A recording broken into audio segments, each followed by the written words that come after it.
खूप जणांना हा प्रश्न पडतो की लक्ष्मी व अलक्ष्मी म्हणजे कोण आहेत, यामध्ये काय फरक आहे. चला तर मग आज जाणून घेऊयात. समुद्र मंथनातून श्री महालक्ष्मी आणि त्याची बहीण श्री अलक्ष्मीचा जन्म झाला. श्री महालक्ष्मी म्हणजे येणारे धन म्हणजे श्री महालक्ष्मी आणि श्री अलक्ष्मी म्हणजे येणारे धन जो खर्च होतो त्या खर्चाला श्री अलक्ष्मी असे म्हणतात. याप्रमाणे लक्ष्मीची थोरली बहीण अलक्ष्मी ही देखील पूजनीय आहे. अलक्ष्मी ही लक्ष्मीची मोठी बहीण असून ती दुर्भाग्याची देवता मानलेली आहे. पद्मपुराणामध्ये हिच्या विषयीची कथा सांगितली आहे. ती अशी की देवासुरांनी केलेल्या समुद्र मंथनातून कालकूटानंतर पण लक्ष्मीच्या आधी वर आली म्हणून हिला लक्ष्मीची मोठी बहीण किंवा ज्येष्ठा लक्ष्मी म्हटली आहे. कालकूटानंतर अलक्ष्मी वर आली. तिचे तोंड काळे, डोळे लाल आणि केस पिंगट होते. तिच्या शरीरावर म्हातारपणाच्या खुणा होत्या. अलक्ष्मी समुद्रातून वर आल्यावर ती देवांना म्हणाली, मी काय करू. त्यावर देवांनी तिला सांगितले की तू कोळसे, केस, कोंडा, केर, अस्थी यामध्ये राहा. ज्या घरात कलह असेल तिथे तू राहा.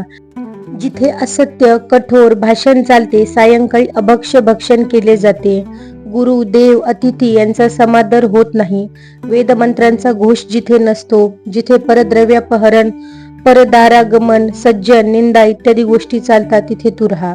त्याप्रमाणे ती तिथे वास करते. समुद्र मंथनातून लक्ष्मी वर आली.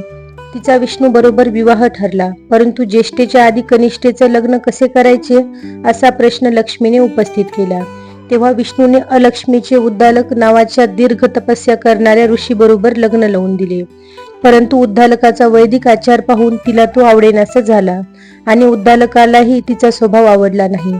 अखेर उद्दालकाने तिला पिंपळाखाली बसायला सांगितले आणि तो निघून गेला. उद्दालक परत येत नाही हे पाहून अलक्ष्मी रडू लागली. तिचा तो आक्रोश ऐकून लक्ष्मी विष्णूसह तिला भेटायला आली. विष्णूने तिचे सांत्वन केले व तिथेच राहायला सांगितले. तो म्हणाला, दर शनिवारी लक्ष्मी तुला भेटायला येईल व त्यामुळे शनिवारी अश्वस्थ पूज्य मानला जाईल आणि जे तुझी पूजा करतील त्यांच्या ठिकाणी लक्ष्मी निश्चल राहील. तिला 3 वरही दिले. पहिला वर जिथे भक्तीचा अभाव, आळस, व्यसनाधीनता, नास्तिकता, अधर्म असेल तिथे तिने वास्तव्य करावे. दुसरा वर शनिवारी अश्वस्थास प्रदक्षिणा घालणाऱ्यास तिने पीडा देऊ नये.